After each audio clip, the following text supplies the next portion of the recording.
नमस्कार, मी विजयाज रेसिपीमध्ये आपलं स्वागत आहे। तर आज केलेली आहे मी भरली शिमला मिरची।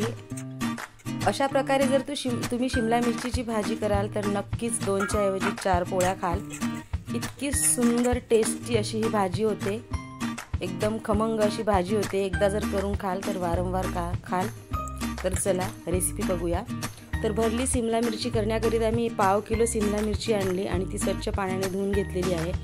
अशा प्रकारे चाकूच्या सहाय्याने त्याचे देठ काढून घ्यायचे आणि आतमध्ये कीड वगैरे नाही आहे ना हे बघून घ्यायचं व्यवस्थित। संपूर्ण अशाच प्रकारे शिमला मिरचीचे देठ हे मी काढून घेतलेले आहे। त्याच्यातल्या बिया मात्र काढायच्या नाही, बियाला पण छान एक टेस्ट असतो म्हणून बी वगैरे काढायची नाही। तर संपूर्ण शिमला मिरची ही काढून झालेली आहे। आता 2 मीडियम साईजचे कांदे चॉपर मध्ये टाकून चॉप करून घेतलेले आहेत। एकदम छान बारीक बारीक होतात असे कांदे कट केले की या कटर मध्ये टाकून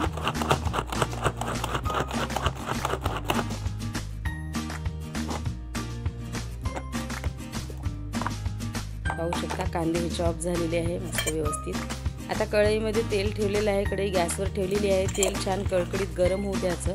तेल थोडं जास्त प्रमाणातच घ्यायचं। तेल छान कडकडीत गरम झालं की त्यामध्ये जिरं मोहरी हिंग 1/2 चम्मच एवढी, थोडीशी सोप आणि थोडेसे धने थोडे हातावर असे क्रश करून टाकायचे। फोडणी छान म्हणजे तेल असं कळकळीत गरम असलं पाहिजे। सगळी फोडणी झाली की काळ्या पाटीचं खोबरं किसलेलं अर्धी वाटी एवढं टाकून घ्यायचं आणि लगेच खोबरा थोडा परतला गेला की कांदा टाकून घ्यायचा आणि कांदा व्यवस्थित थोडा परतून घ्यायचा रंग बदलेस्तोवर।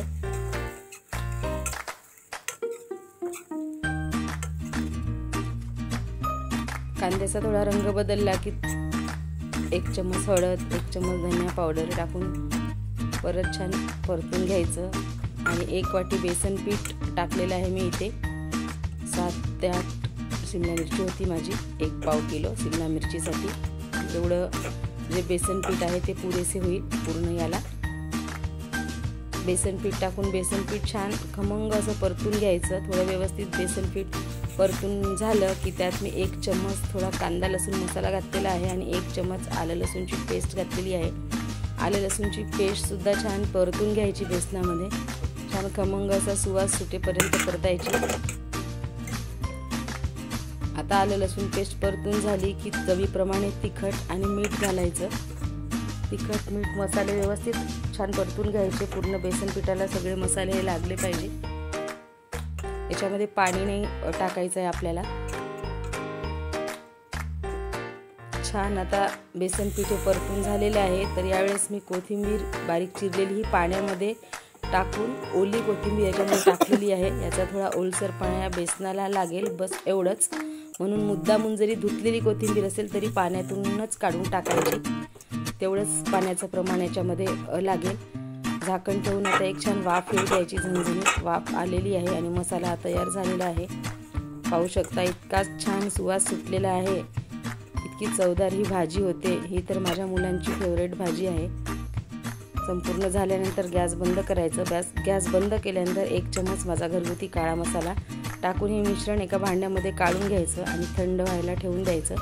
मिश्रण हे थंड झालेलं आहे म्हणजे आपण हाताने शिमला मिरचीमध्ये हे स्टफ करू शकतो, इतकं थंड व्हायला हवं। तर हे जे सारण तयार केलेलं आहे हे सगळं सारण शिमला मिरचीमध्ये चांगलं दाबून दाबून भरून घ्यायचं। अशा प्रकारे संपूर्ण आतपर्यंत मसाला हा गेला पाहिजे। अशी शिमला मिरचीची भाजी केली चिरून की माझ्या घरी कोणी खात नाही, खायला पाहत नाही। मग अशा प्रकारे केली की पार सगळ्यांना खूप आवडते आणि पार भाजी ही फस्त होते।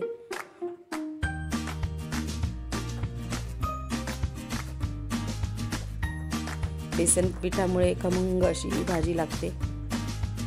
तर अशाच प्रकारे संपूर्ण शिमला मिरच्या मी भरून घेतलेल्या आहे मसाल्याने। पाहू शकता संपूर्ण मसाला संपूर्ण झालेला आहे आणि एखादी थोडा मसाला जास्तही झाला तरी भाजीमध्ये आपण टाकू शकतो नंतर। आता परत कढईमध्ये तेल ठेवलेलं आहे। तेल थोडं जास्तच लागतं या भाजीमध्ये। तर तेल छान कडकडीत गरम झालं की अशा प्रकारे शिमला मिरची ही तेलामध्ये ठेवून द्यायची संपूर्ण.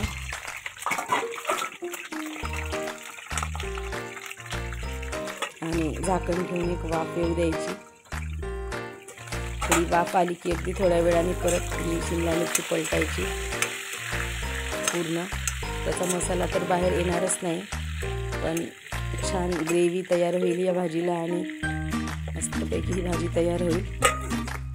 परत झाकण ठेवून परत वाफ येऊ द्यायची. अशाच प्रकारे संपूर्ण शिमला मिरची ही शिजेस्तोवर झाकण ठेवून बघत जाऊन ही शिमला मिरची पूर्ण तेलावर छान शिजू द्यायची.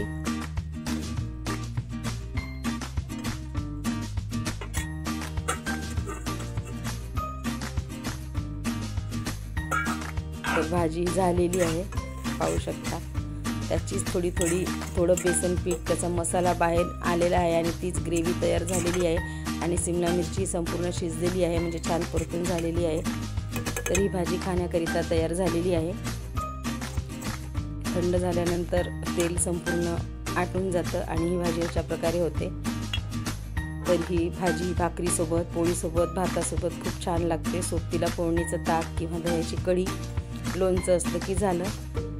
तर ही रेसिपी माझी कशी वाटली नक्की मला कमेंट करून सांगा.